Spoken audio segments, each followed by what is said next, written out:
Hi there, welcome back. Today I'm doing a spot of waggler fishing at Clattercote Reservoir in Oxford, and as you can see there's a few of these kind of stamp fish knocking about, so hopefully I'll get a few bites when I talk you through the various techniques of how I fish the waggler. I'm going to be looking at straight wagglers today, not bodied wagglers. We'll maybe come on to that another time. Clattercote is a typical British waterway board fishery. It's got a boardwalk all the way around it and these beautiful pontoon kind of stages. It's easy to lose things over the side, so it's absolutely crucial that you nail everything down and have everything so it don't get blown into the water. And so to that end I've got a bait waiter in the form of an aluminium platform to my left, and on there I've got all my bait. I've got my incidental terminal tackle, my pole roost, which again I'm using for a second rod, which I'll come on to later, and just get nice and comfortable. Okay, let's look at a couple of types of wagglers today. I've got inserts and straight ones. Insert wagglers are more for fishing on the drop, I would suggest, and I'm going to use that in the second spot. But first up, let's look at the straight waggler. I generally go for sort of 2 BB up to about 2 swan. I don't tend to go any bigger than that, and I use these for running and still water applications. Nice thick top means you can fish over depth. Certainly on rivers that's paramount, but on still waters when you've got a lot of tow, it just prevents the float from being dragged under. Another benefit of having a thick top, it's a little bit more buoyant, and you can use it for fishing off the deck when you're using things like sweet corn, luncheon meat, etc. Different types of floats, again, peacock. I've got crystal wagglers, one of my favourites, the Drennan crystal wagglers, and this is one that's available now. This is a loaded crystal. Now I tend not to use loaded floats. I don't like the way that floats bomb into the water. Now they are used quite extensively for pellet waggler when you've got a heavy weight and it bounces into the water, makes a noise and sounds like a pellet. So maybe we'll come on to that another time. So that's the straight wagglers. So there's 3 types of insert wagglers. As I say, the crystal ones are one of my favourites. I've used them both on the river for fishing on the drop and on still waters, and you can see you've got that little insert that pops in and out and you can change the colour. Peacock insert can be a cane insert on there if you want it for a little bit more registration of bites, but this one has got a peacock insert, and peacock on peacock I think works better as a combination in certain situations. And then just going back to the still water blue again, you can see a very slender float. Now still water blues are really suited for canal work, but when you're fishing for roach sometimes, which we are today, then using that long thin cane insert, it's a bit like using a bristle on a pole float. You can actually read and the telltale shots as they're falling through the water. So that's the 2 types of floats I'll be using today, and now I'm going to go on to show you a little bit more about the tackle I'm using.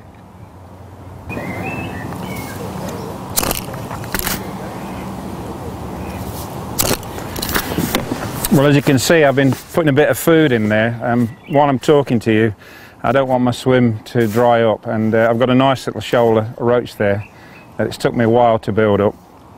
Now they're coming up in the water, they're flashing, doing all sorts of things, but it's very important to feed little and often. That's something my dad instilled me when I was knee-high to a grasshopper, and it's still relevant to this day. Any angler worth his salt knows that by feeding little and often you're going to build a swim up. I see far too many times anglers who just feed for the first 10 or 15 minutes, aren't catching, and then stop feeding, and obviously this breaks the cycle, and ultimately you don't get the best out of the swim. Okay, so that's a bit of bait going in just to tide me over while I go through the hardware, so to speak. What I'm using today is a Speedmaster commercial. It's an 11 foot, it's called the Light Float. And when I first got sight of this, I realised they'd have some fantastic potential for roach fishing. It's a very light rod, very crisp action, very soft, so lends itself to light hook lengths, very small hooks, very responsive on the strike, and being 11 foot it's a lot quicker than using a 12 or a 13 foot rod. Nice short handle. I've also been an exponent of using short handles. And then moving on to the actual reel itself, looks a little bit incongruous. I've always been one for big reels. This is a Technium C5000, so you'll be wondering why I'm using such a big reel as that. Well, as I say, I'm a big fan of chunky reels, I always have been. But this has got the ARC spool, so what I'm doing here is I'm getting the benefit of a larger diameter in terms of the line that's spooled up, but also with the ARC that levers it off.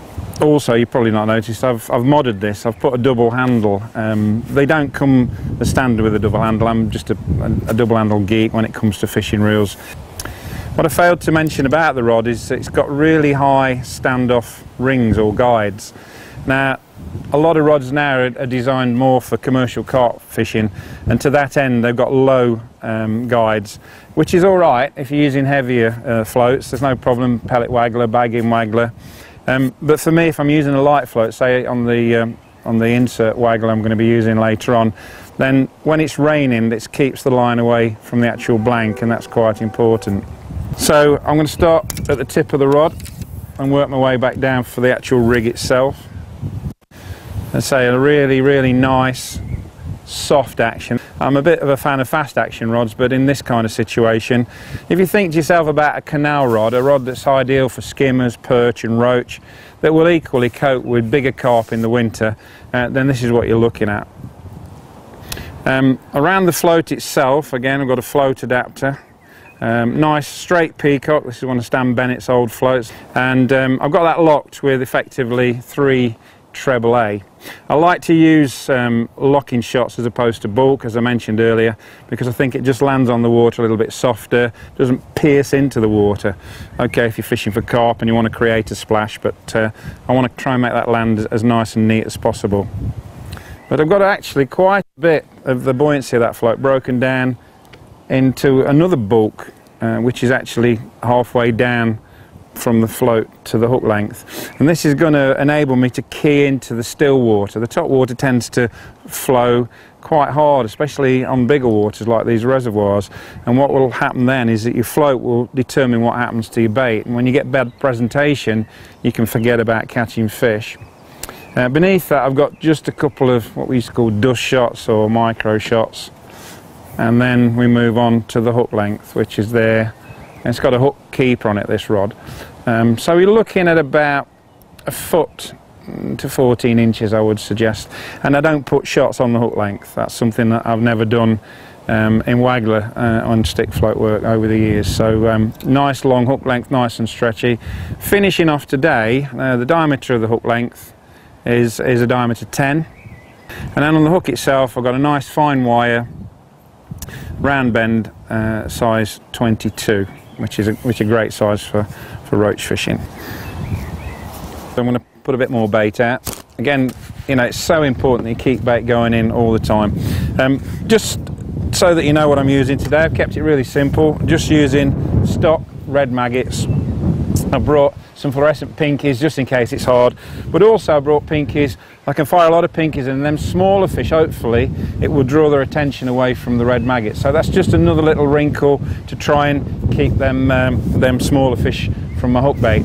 Another important factor is the catapults. Now I still use the traditional, what used to be called the River King.